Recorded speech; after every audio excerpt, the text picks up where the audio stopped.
Salam müəllimlər, axşamınız xeyir olsun. Bugün sizlərlə mövzu 7, yəni impuls, qüvvə impulsu, impulsun saxlanma qanunu mövzusuna aid olan testlərin izahına baxasıyıq. Vaxt itirmədən keçən sualların izahına. Deməli, birinci sualda bizə deyir ki, cismin impulsunun zamandan asılılıq qrafiki verilib.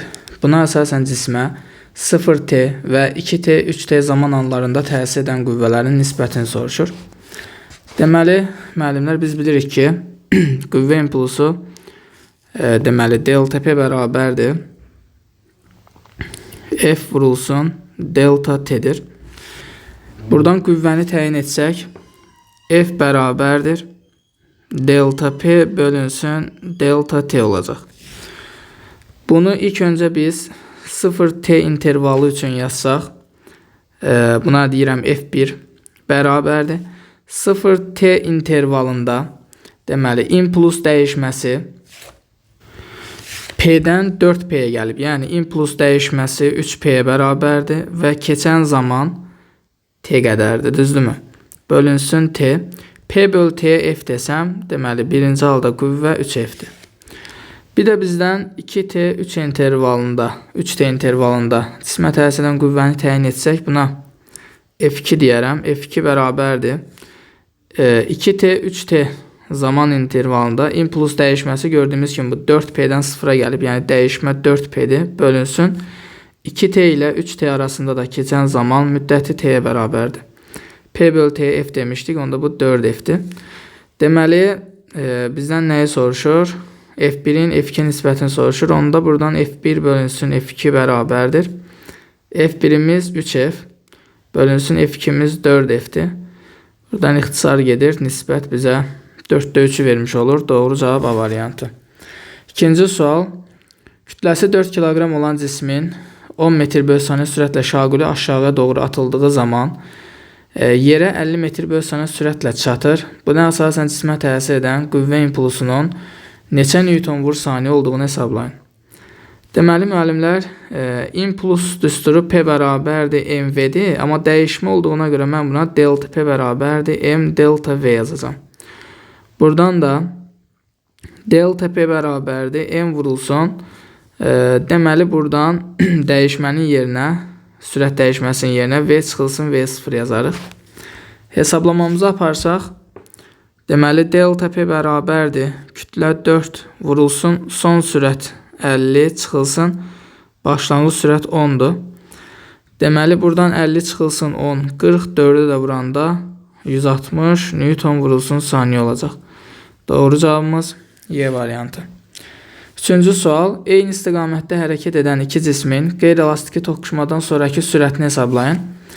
Biz bilirik ki, cisimlərin toqquşmadan sonraki sürətini tapmaq üçün sistemin impulsunu bölməliyik sistemin kütləsinə. Demişik ki, əgər cisimlər eyni istiqamətdə hərəkət edirsə, sistemin impulsunu tapan zaman impulslar toplanır. Yəni P1 üstəgəl P2 bölünsün. Sistemin kütləsinin yerinə də hər zaman M1 üstəgəlsin M2 yazırıq. Buradan deməli son sürət bərabərdir. P1'in yerinə M1 V1 üzərinə gəl P2'nin yerinə M2 V2 yazarıq. Bölünsün məxrəcdə kütlələr cəmi M1 üstəgəlsin M2. Bu da bərabərdir. Birinci cismin kütləsi 3 kiloqram vurulsun. Birinci cismin sürəti 6 üzərinə gəlsin. İkinci cismin kütləsi 6 vurulsun. İkinci cismin sürəti 3'dür.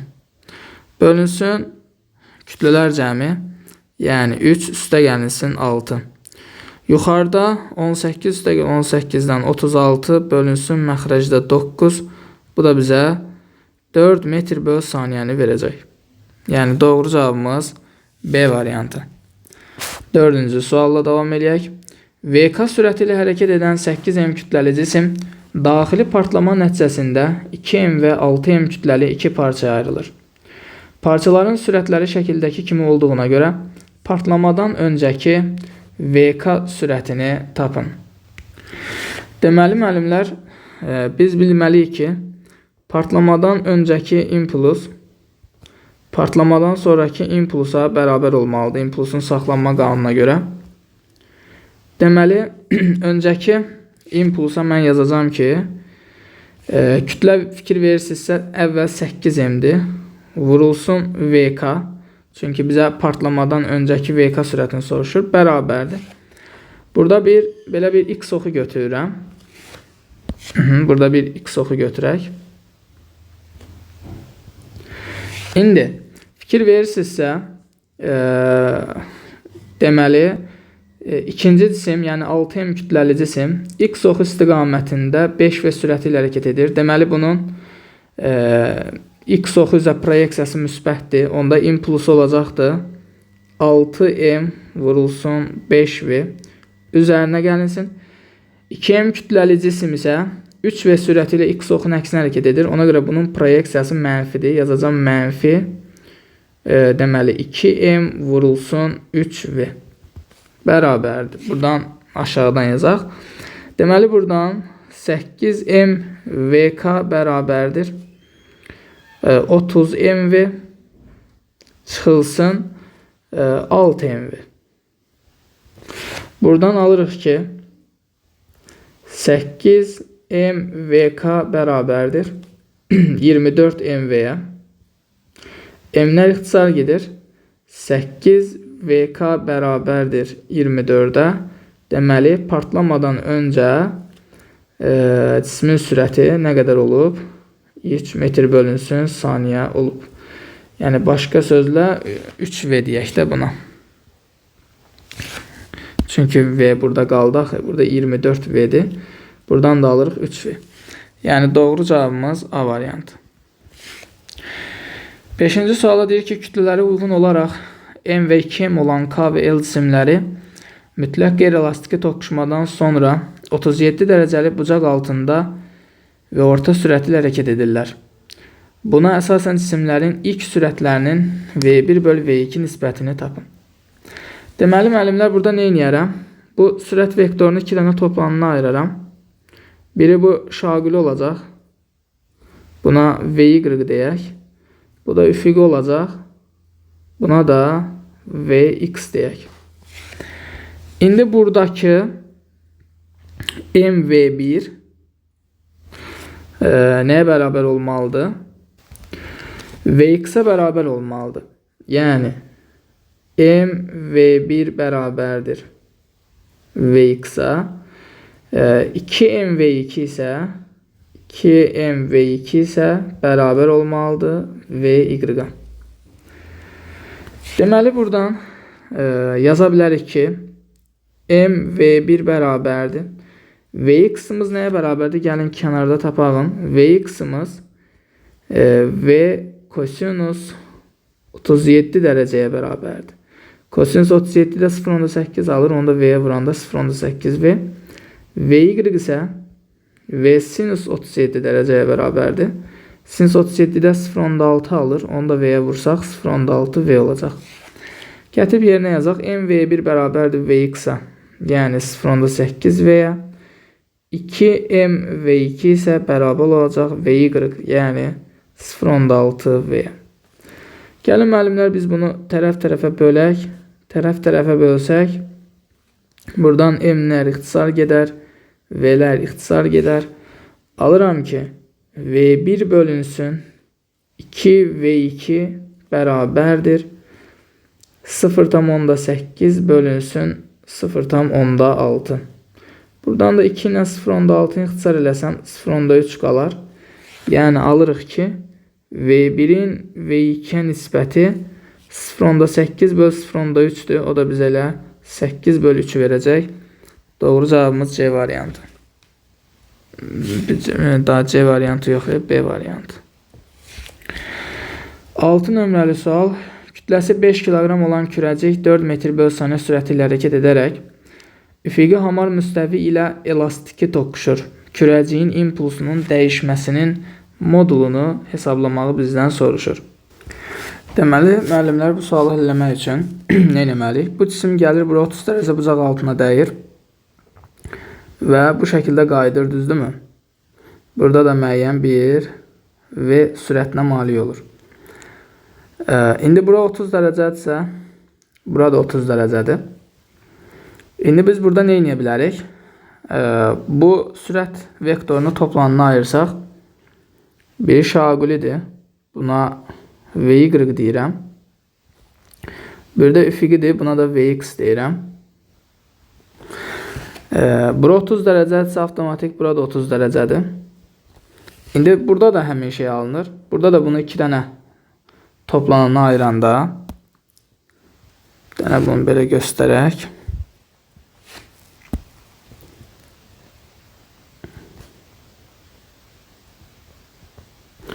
İki dənə toplanana ayıraq.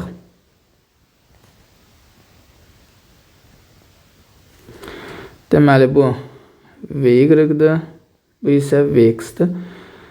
İndi burada bura 30-sa qarşılıqlı çarpaz olduğundan burada 30 dərəcədir.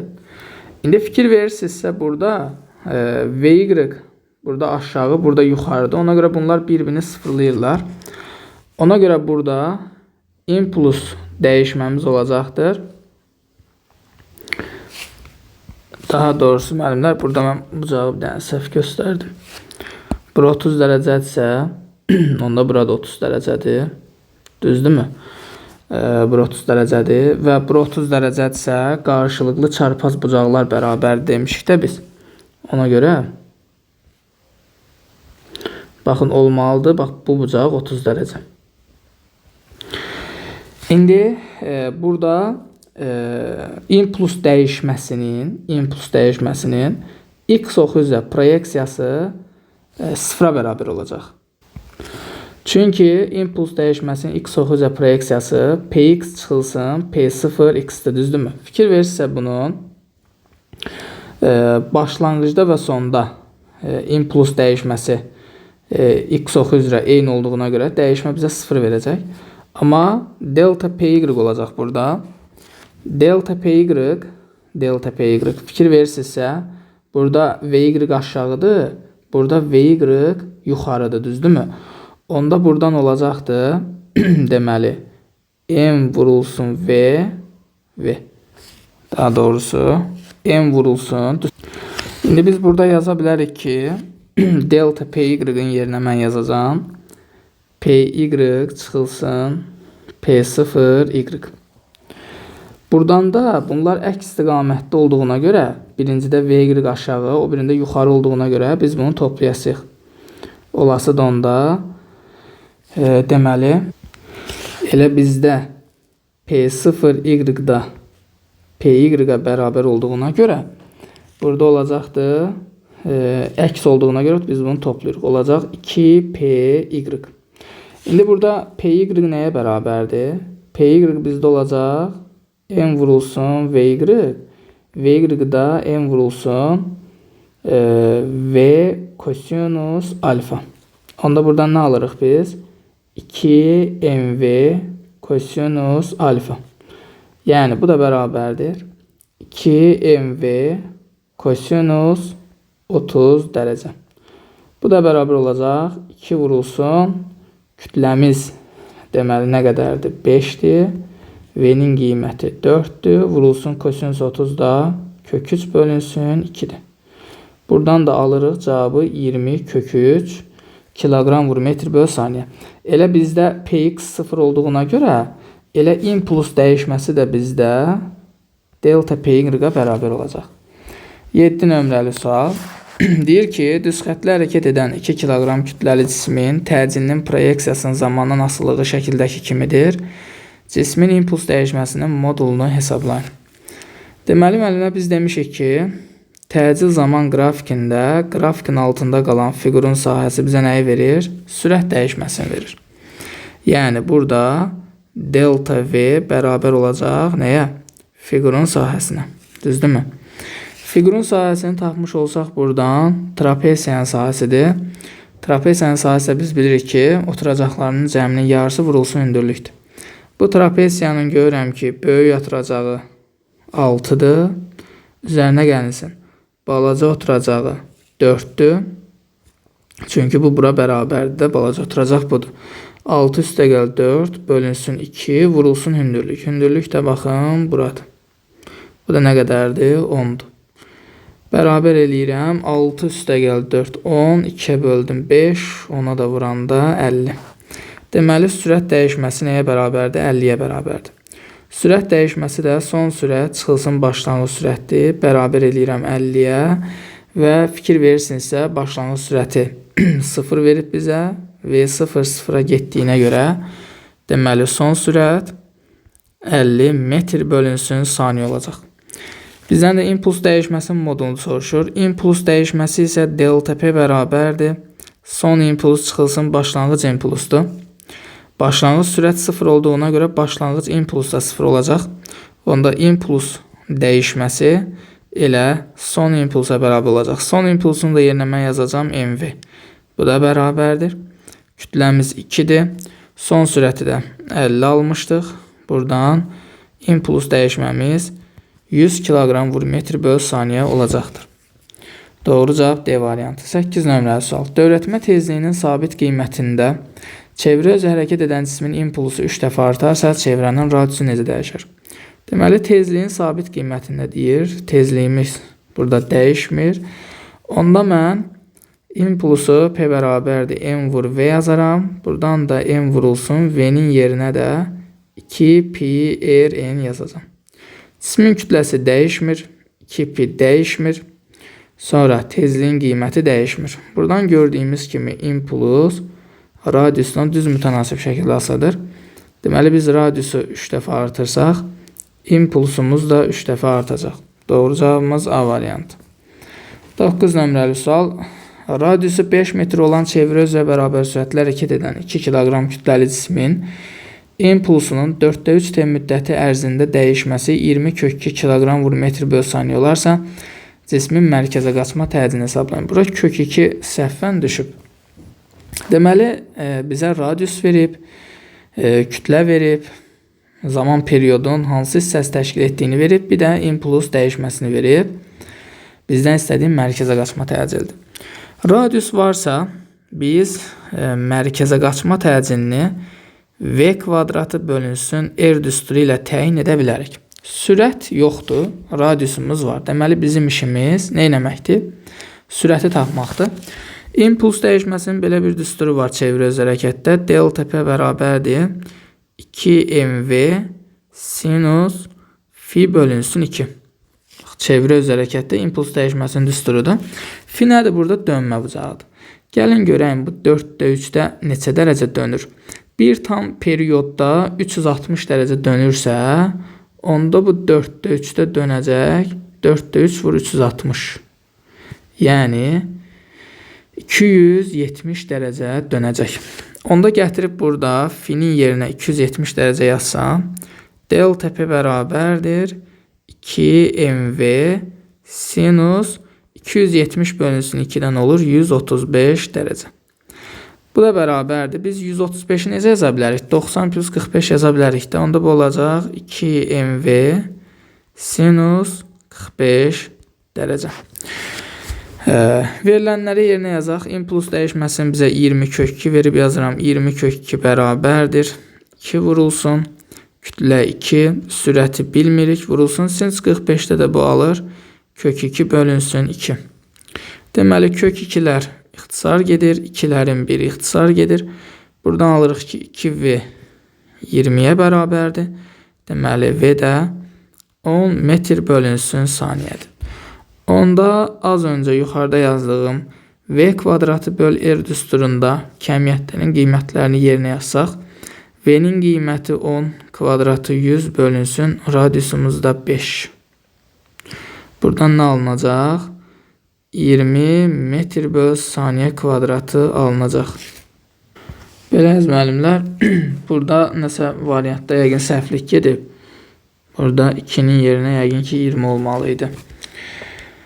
Nəsə burada səhvlik gedib. Yəni, düşünürəm ki, hesablama səhvi etməmişəm. Hər şey yerindədir. 3 dəqiqə, deməli 20 kök 2, 2 vur 2 vur v vur kök 2 böl 2, kök 2-lər getdi, 2-lər getdi, 2v 20-yə, v də 10-a bərabər oldu. Bəli. 10 nömrəli sualımız deyir ki, üfüqi istiqamətdə hərəkət edərək divarla toqquşan 5 kiloqram kütləli cismin sürətinin proyeksiyasının zamandan asıllıq qrafiki verilmişdir. Cismin impuls dəyişməsinin modulunu hesablayın. Deməli müəllimlər, burada biz yaza bilərik ki, impuls dəyişməsinin yerinə delta P bərabərdir P çıxılsın P0. Bunu proyeksiya ilə yazaq. Proyeksiya ilə də ehtiyac yoxdur əslində. Zaten bizdən modul soruşur. Buradan yazıram ki, MV çıxılsın MV sıfırdır. Bu da bərabərdir M vurulsun V çıxılsın V0. Onda buradan delta P bərabərdir. Kütləmiz 5. Son sürət -4 çıxılsın. Başlanğıc sürət 6.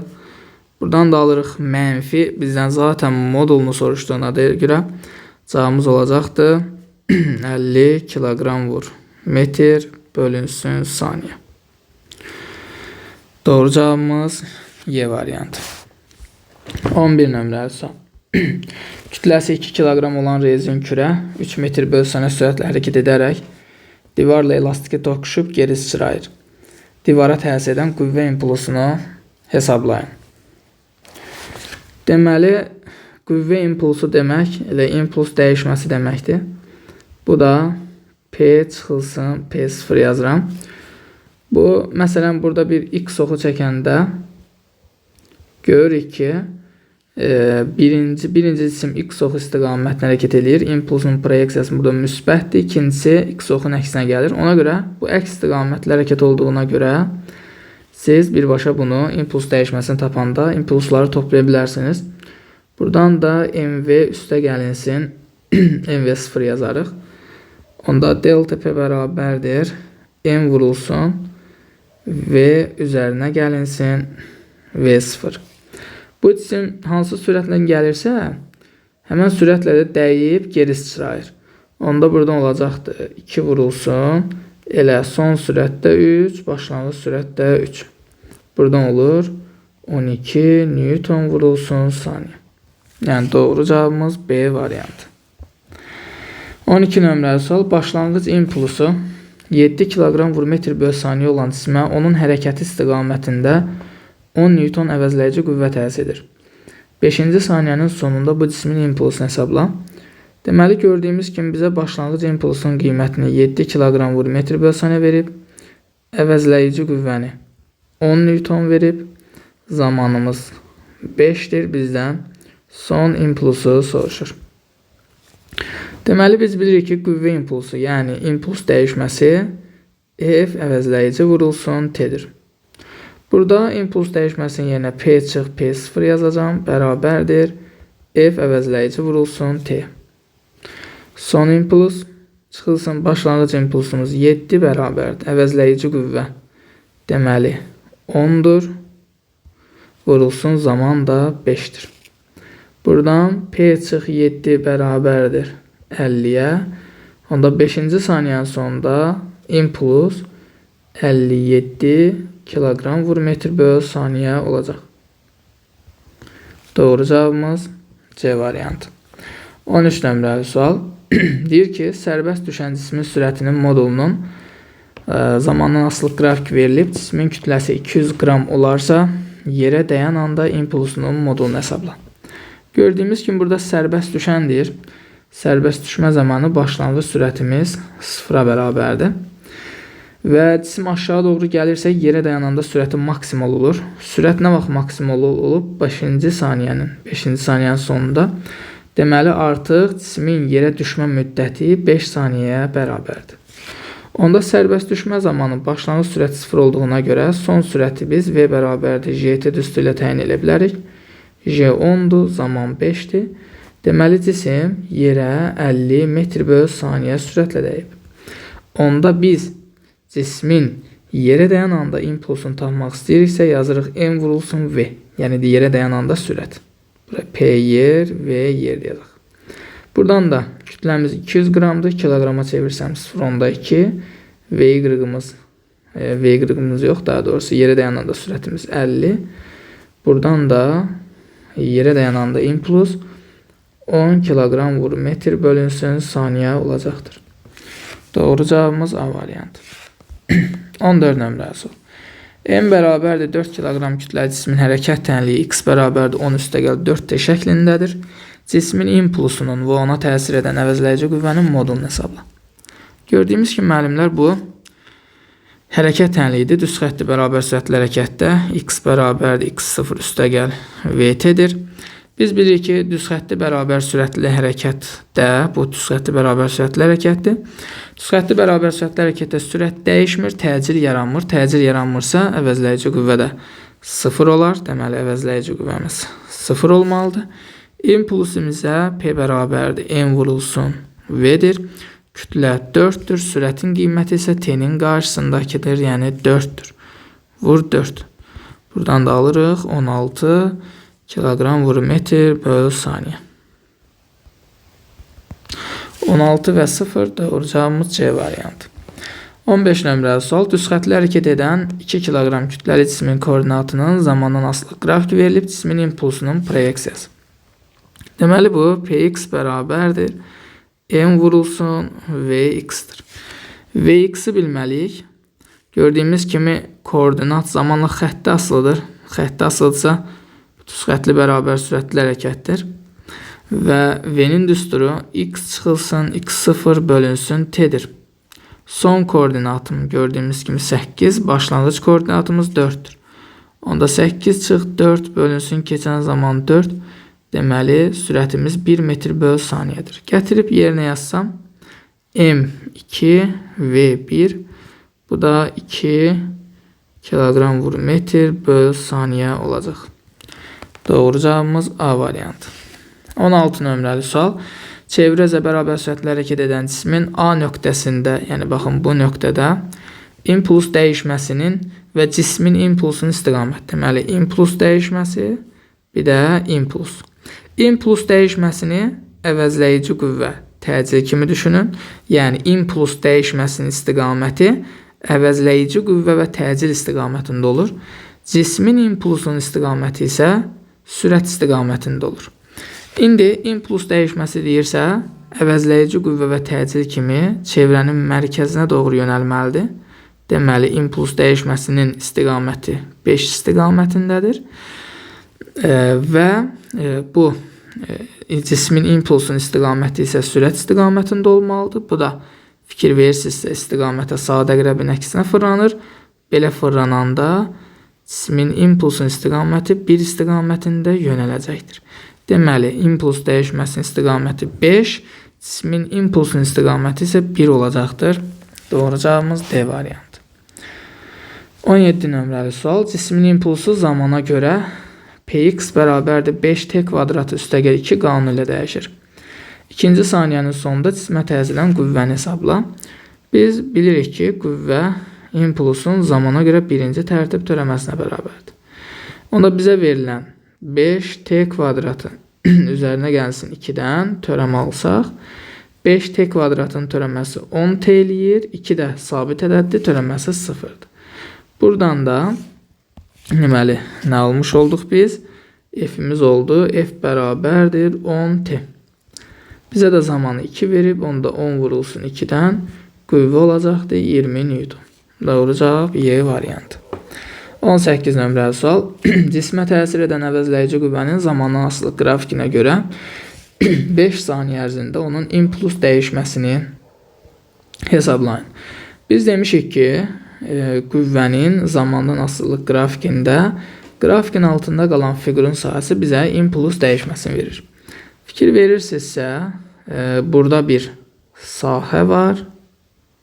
Baxın. Buradakı impuls dəyişməsi fiqurun sahəsi olacaq. Bura mən deməli delta P1 deyirəm.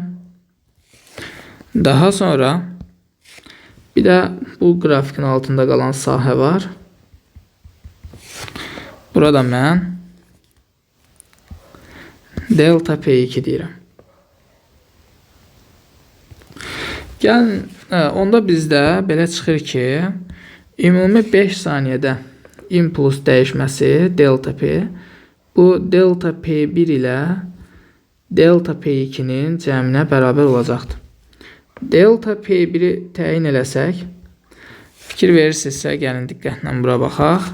Burada bir düzbucaqlı var. Burada bir düzbucaqlı var. Gəlin bu düzbucaqlığın sahəsini tapaq. Düzbucaqlığın sahəsi tərəflərin hansıdır? Bu düzbucaqlığın böyük tərəfi 10'dur, kiçik tərəfi 2'dir. Deməli bu oldu 20 kilogram vur metr böl saniyə. İkinci fiqurun sahəsini tapsaq bu bizə ikinci impuls dəyişməsini verəcək. Burada da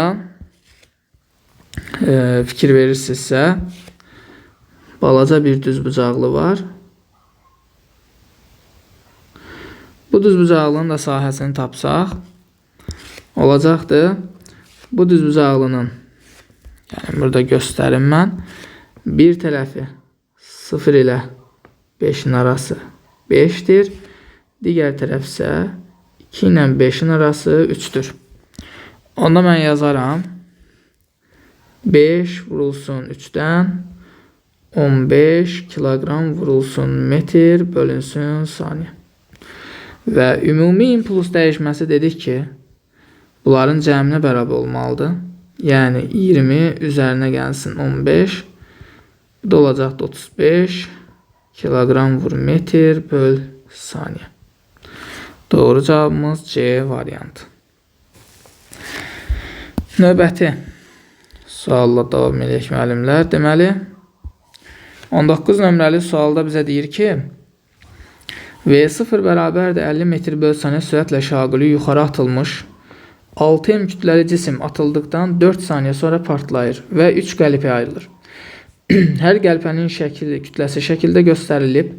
Birinci qəlpə V1 bərabərdir 2V, ikinci qəlpə V2 bərabərdir 3V sürəti ilə üfüqi əks tərəflərə hərəkət edərlərsə, üçüncü qəlpə hansı istiqamətdə və hansı sürətlə hərəkət edər? Deməli, müəllimlər, burada nəyi bilməliyik? İmpulsun saxlanma qanununa görə partlamadan öncəki impuls partlamadan sonraki impulsa bərabər olmalıdır. Burada indi mən belə bir X oxu çəkirəm.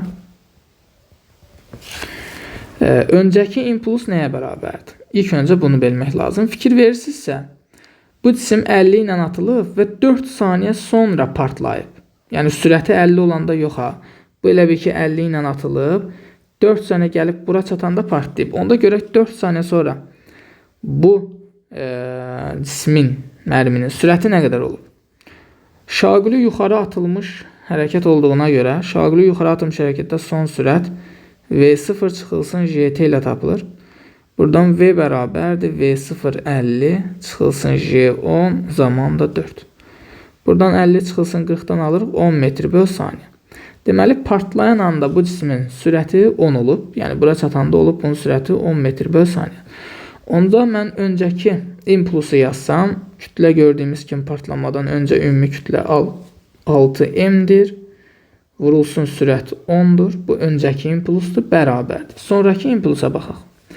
Baxıram ki, birinci cisim X oxunun əksinə 2V sürətlə hərəkət edir. Əlbəttə ki, bu proyeksiya ilə yazırıq. Mən sonraki impulsa belə yazım da. P1X üstə gəlinsin P2X üstə gəlinsin P3X yazıram. Çünki mən bunu X oxu üzrə proyeksiyaladım. Onda buradan olur ki 60M bərabərdir. Birinci cismin impulsun proyeksiyası X oxun əksinə, yəni buradakı mərmi qəlpə X oxun əksinə hərəkət elədiyinə görə proyeksiyası mənfidir. Onda impuls olacaqdır mənfi 2V vurulsun 3M-dən 6MV. Üzərinə gəl. İkinci qəlpədə X ox istiqamətində hərəkət edir. Ona görə bunun proyeksiyası müsbətdir. İmpuls olacaq 3V vurulsun 2M-dən 6MV. Üzərinə gəlsin. Üçüncü qəlpənin kütləsi M-dir, amma sürətini bilmirəm. Buna bir Vx deyirəm. Mənfi 6MV ilə 6MV gedir. Buradan MVX bərabərdir 60M-ə. M-lər gedir. Vx nəyə bərabər olacaq? 60 metr bölünsün saniyə olacaq. Deməli, buradan gördüyümüz kimi 3-cü qəlpə 60 metr/saniyə sürətlə hərəkət edəcək və əlbəttə ki, şaquli yuxarı hərəkət etmiş olacaqdır. Növbəti sualımız 20 nömrəli sual. Kütləsi 4 kiloqram olan cisim 6 metr hündürlükdən düşərkən impulsun dəyişməsi 24 kiloqram vur metr/saniyə olmuşdur. Cismin təcilini hesablayın. Deməli, başlanğıc sürəti bunun 0-dır. İmpuls dəyişməsi delta P bərabərdir. P çıxılsın P 0-dır. P çıxılsın P 0-dır. Burada başlanğıc sürət 0 olduğuna görə avtomatik olaraq başlanğıc impuls da 0-dır. Onda gördüyümüz kimi burada impuls dəyişməsi nəyə bərabər olur? MV-yə bərabər olur. Buradan da impuls dəyişməsi 24 bərabərdir. Kütlə 4-dür və yerə dayananda sürətini bilmirəm. Buradan da V nəyə bərabərdir? 6 metr bölünsün saniyəyə bərabərdir. Cismin də biz təcilini necə təyin edə bilərik? Bunu da müəllimlər belə tapa bilərik. Bu cisim elə bil ki 6 metr gəlir. Ona görə mən yazaram S bərabərdir V kvadratı bölünsün 2A. Buradan da təcili tapanda olacaq V kvadratı bölünsün 2S. V'ni 6 tapdıq. Kvadratı 36 bölünsün 2 vurulsun 6. Buradan da 36 bölünsün 12-dən təcilimiz olacaq 3 metr bölünsün saniyə kvadrat. Doğru cavab C variantı. 21 nömrəli sual. Cismin impulsunun proyeksiyasının zamandan asılılıq qrafiki verilib. Əvəzləyici qüvvənin proyeksiyasının zamandan asılılıq qrafiklərindən hansı bu hərəkətə uyğundur? Bunu müəllimlər belə də yadda saxlaya bilərik ki, 1, bu 2, bu 3-dür. Hansı qrafik daha dikdirsə ona təsir edən qüvvə daha böyükdür. Burada gördüyümüz kimi 1 böyükdür 2-dən, böyükdür 3-dən. Belə bir variant, deməli Y variantındadır. Doğru cavab Y variantıdır. Başqa cür necə tapa bilərik? Deməli, delta P bərabərdir F vur T yazsaq. Buradan da F'i tapanda, yəni delta T'dir. F'də tapanda olur delta P böl delta T. P'nin T'yə nisbəti də burada ordinatın, yəni bu ordinat oxudu. Bu absis oxudu. Ordinatın absə, yəni P'nin T'yə nisbəti tangens alfanı verəcək. Tangens alfa alanda gördüyümüz kimi burada qüvvə alfa bucağı ilə düz mütənasib şəkildə asılıdır. Birincinin bucağı budur. İkincinin bucağı budur. Üçüncünün bucağı budur. Alfa 1, alfa 2, alfa 3. Bucaqları müqayisə eləyəndə müəllimlər görürük ki, buradan necə olur? Alfa 1 böyükdür, alfa 2 böyükdür, alfa 3. Qüvvə də bucaqla düz asılı olduğuna görə F1 böyükdür F2-dən, o da böyükdür F3-dən olacaq. Yəni ona görə Y variantı. Növbəti sual 22 nömrəli sualı deyir ki, eyni kütləli 5 cismin impuls vektorları təsvir edilib, hansı cismə nəzərən A cisminin impulsun modulu ən böyükdür? Biz demişik ki, eyni istiqamətdə hərəkətdə nisbi sürətdə, nisbi impuls tapanda çıxılır, əks istiqamətdə toplanır. Burada da A cisminin bunlardan hansısa birinə nəzərən impulsun modulunun ən böyük olması üçün buradakı A cisminin deməli necə yönəlməlidir? Əks yönəlməlidir. Əks yönəndə burada hansıdır? 4. Çünki əks yönələndə impulsları tapanda toplayırıq. Ona görə də nisbi impuls eyni istiqamətlidə ən kiçik qiymətini, əks istiqamətli hərəkətdə isə ən böyük qiymətini alır. Bizdə də ən böyüyünü soruşduğuna görə bu verilən cismin impulsunun əksinə yönəlməlidir. 23 nömrəli sual. Yer səthindən şaquli yuxarı atılmış 60 qram kütləli cismin impulsunun modulunun zamandan asılılıq qrafiki verilib. Cismin yerə dayananda impulsunun modulunu hesablan. Deməli, müəllimlər burada baxırıq ki, 3-cü saniyənin sonunda impuls 0-dır. Impuls 0-dırsa, burada impuls 0-dırsa, avtomatik olaraq sürət 0-dır. Sürət nə vaxt 0 olurdu şaquli yuxarı atılmış hərəkətdə? Fikir verin, şaquli yuxarı atılmış hərəkətdə. Biz demişik ki, şaquli yuxarı atılmış hərəkətdə maksimal hündürlükdə sürətli, impulslu, kinetik enerjidə 0 olur bunlar. Deməli, artıq 3-cü saniyənin sonunda cisim hardadır? Maksimal hündürlükdədir. Cismin də maksimal hündürlüyə qalxdığı müddətə nə deyirik? Qalxma müddət deyirik. Deməli, bu 3 saniyə bu cismin nə idi? maksimal hündürlüyə qalxma müddətidir. Digər tərəfdən biz bilirik ki, şaquli yuxarı atılmış hərəkətdə qalxma müddətinin düsturu V0 bölünsün J'dir. Biz buradan başlanğıc sürəti təyin etsək, olacaqdır J T qalxma. J10 qalxma müddəti 3. Deməli, buradan başlanğıc sürəti alırıq 30 metr böl saniyə. Deməli, cisim yerdən 30 metr böl saniyə sürətlə atılıb. İndi cisim əgər 30 metr böl saniyə sürətlə atılıbsa, geri qayıdıb yerə çatanda da həmin sürətə malik olacaq. Yəni bunun elə yerə dayananda sürəti də 30 metr bölünsün saniyə olacaqdır. Çünki 3 saniyə zaten maksimal hündürlüyə qalxıb, 3 saniyənin 6 saniyə aralığında yenə də 3 saniyə zaman keçir. Yerə JT sürəti ilə dəyir. Yenə də 10 vurulsun 3-dən 30 olur. Ona görə mən birbaşa deyirəm ki, cisim yerdən hansı sürətlə atılıbsa, geri qayıdıb yerə çatanda da həmin sürətə malik olur. Onda biz cismin yerə dayananda impulsunu tapmaq üçün yazırıq M vurulsun yerə dayananda sürət. Bərabərdir. Cismin kütləsi 60 qram, kiloqrama çevirsəm 0,6 kiloqram vurulsun yerə dayananda sürəti də bunun oldu nə qədər? 30. Buradan da alıram ki 1,8 kiloqram vur metr bölünsün saniyə. Doğru cavabımız D variantı. 24 nömrəli sual. Deyir ki, cismin impulsunun proyeksiyasının zamandan asılıq qrafiki verilib. Grafikin göstərilən hissələrində cismə təsir edən qüvvələrin əvəzləyicisinin proyeksiya üçün hansı doğrudur? Bayaq dediyim kimi, hansı qrafik daha dikdirsə, ona təsir edən qüvvə daha böyükdür.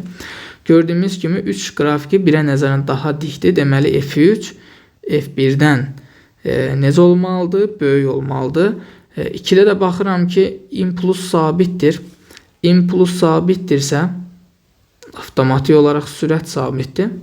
Sürət də sabitdirsə, bərabər sürətlə hərəkətdir və bu zamanda əvəzləyici qüvvə nəyə bərabərdir? 0-a bərabərdir. Ona görə F2 0 olacaq. Və yaxud buradan baxırıq ki, bucağa görə baxsaq, alfa 3 alfa 1-dən böyükdür. Alfa 2 isə 0-a bərabərdir. Alfa 3 alfa 1-dən böyük olduğuna görə F3x deməli buradan F1x-dan böyükdür. F2x isə 0-a bərabərdir. Doğru cavab C variantı. Və nəhayət əziz müəllimlər çatdıq sonuncu sualımıza. Bizə nə deyir? Euler-Venn diaqramında fiziki kəmiyyətlər üçün yoğunluğu müəyyən edin. İmpuls dəyişməsi, bir də cismin impulsu. Vektorial kəmiyyətdir hər ikisi. Çünki hər ikisinin həm ədədi qiyməti, həm də istiqaməti var. Çeviri öz hərəkət zamanı radius boyunca mərkəzə yönəlir. Bu impuls dəyişməsidir. Çeviri öz hərəkət zamanı çevrəyə çəkilmiş toxunan boyunca yönəlir. Bu cismin impulsudur. Cismin sürətindən asılıdır. Bu əlbəttə ki, cismin impulsuna aiddir. Çünki mv-dir düsturu. Deməli, burada 4 bura gəldi. Hərəkətin təcilindən asılıdır. Bu da impuls dəyişməsi. Çünki impuls dəyişməsi bizə təcili verir. Ona görə 5 də bura uyğun gələcək. 2, 5, deməli 3, 4, 1 doğru cavabımız B variantı. Belə müəllimlər, 7-ci mövzunda izahını bitirdim. Ümidvaram ki, sizlər üçün əhəmiyyətli olmuş olar. Belə əziz müəllimlər, növbəti videolarda görüşənədək özünüzə yaxşı baxın, sağ olun.